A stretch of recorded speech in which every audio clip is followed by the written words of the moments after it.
papunta kami ni Coach Don sa isang backyard boxing event. Sa isang liblib na lugar sa Masbate.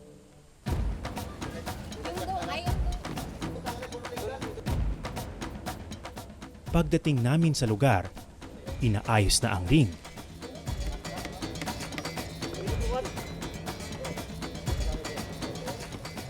Ito, nandito lang tayo sa gitna ng bukid. Di ko in-expect na maglalagay pa sila ng ring dito. Nagbaon sila ng malalaking kahoy tapos tinatalian. Bakit nilalagyan pa ng ring kung ano lang naman to? Yung mga boksingero, kung saan nakakarating doon. Yung mga tao sumusunod. Hindi naman nila pwedeng awatin para maiwasan yung duda na baka may dayaan na nangyayari. Okay. Baka isipin nila na inawat dahil tinatamaan. Maya-maya, nagsimula na ang padangan o pagpapares-pares.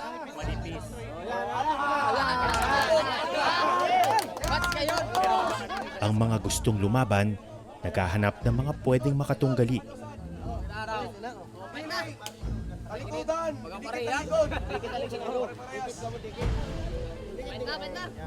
Hindi uso rito ang timbangan.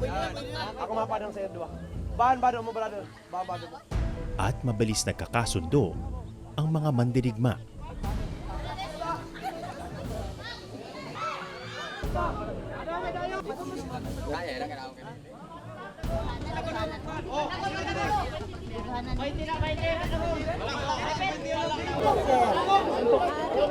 Ilang huling paalala, tapos larga na.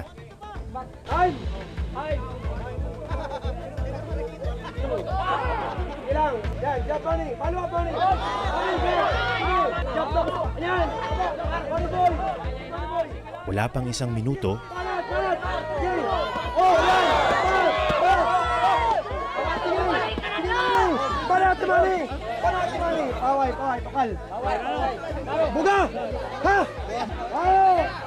sumuko na ang isang fighter. Tapos na ang unang laban. Pag ganito, Coach, ano bang rules sa laban? Kung sinong sumuko, sinong unang susuko. Ganun lang, kung sino yung may dalawang bagsak. Walang mga rounds? May rounds to. Oo. Ilang rounds? 3 rounds. Natigilang minuto? 3 minutes. 3 minutes. Tapos, walang puntos yung mga round? Wala. Mahirap puntusan yan eh. Kasi Okay. may mga nagpupustahan. Oo. Mahirap pag mas maraming patama tong kasi Baka mag-away. mag-away-away. Nangyari na yan eh.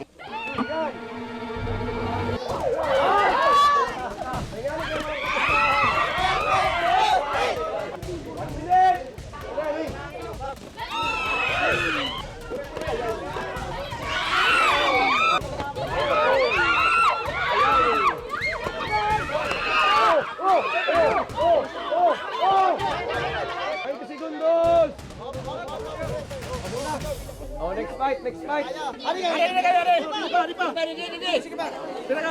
Parang sabong din pala to eh. Bago mag-start yung laban, nagkakaroon pa rin ng pustahan. Kaya nagpapasahan mga 100, 50. Sa round na ito, wala nang headgear. Mukhang painit ng painit yung mga match-up.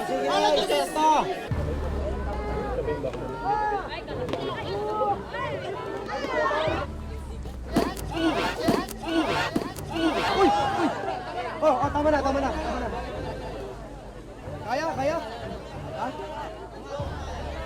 Kaya, dili. Ha? Siguro, ayaw pagkapiritan sa diri mo?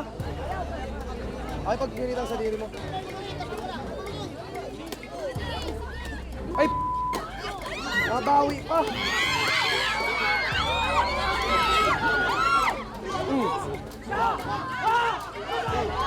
Bago ka mamatamaan.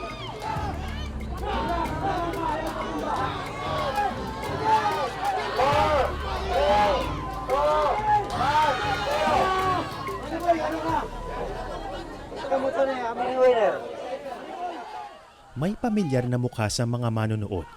isang taong hindi ko inaasahan. Andito si Nilo, kasama ng kanyang tatay. Ang susunod na laban, ang nakatatandang kapatid pala ni Nilo, si Andoy.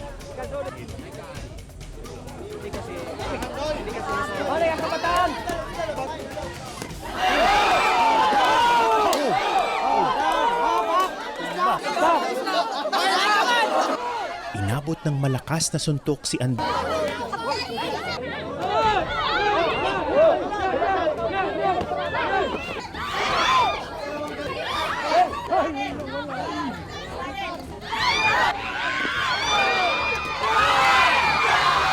Sinubukang bumawi ni Andoy.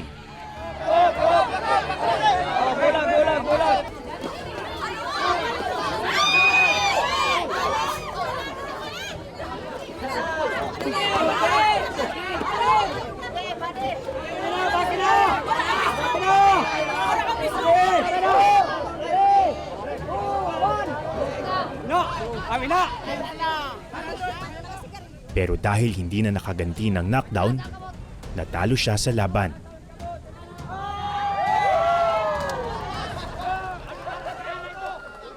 Kumusta ka? Okay. Tinamahan ka kanina. Tinapis lang po ako dito. Nag-enjoy ka ba sa ganyan? Nag-enjoy naman. Enjoy ba yan yung nasusuntok? Para sport lang naman eh.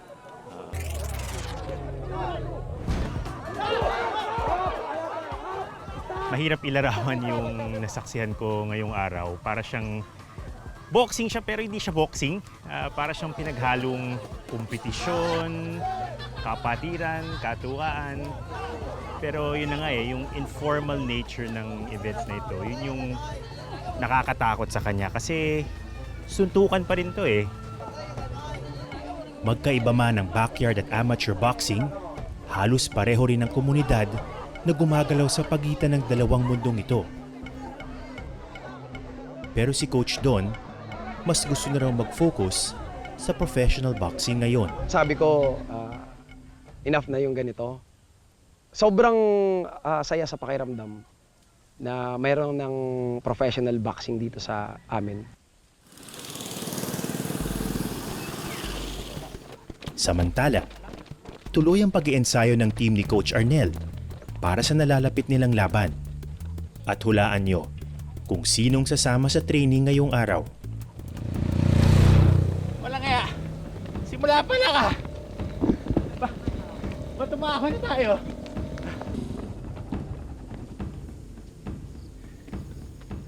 Grabe. Parang sasabog na yung puso ko.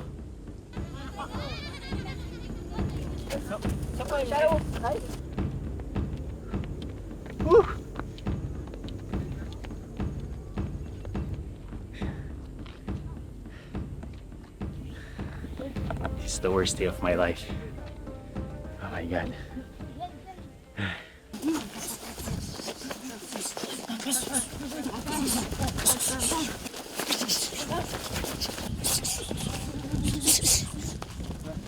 Yan. Faster, bro. Pagkatapos namin tumakbo nung burol na yun, diretso sila sa strength and conditioning.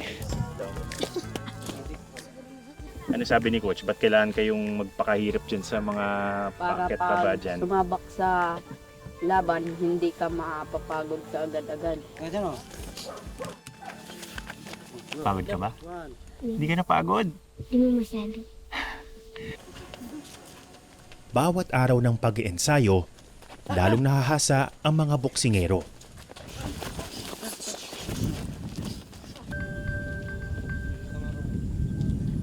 Pero mukhang may problema.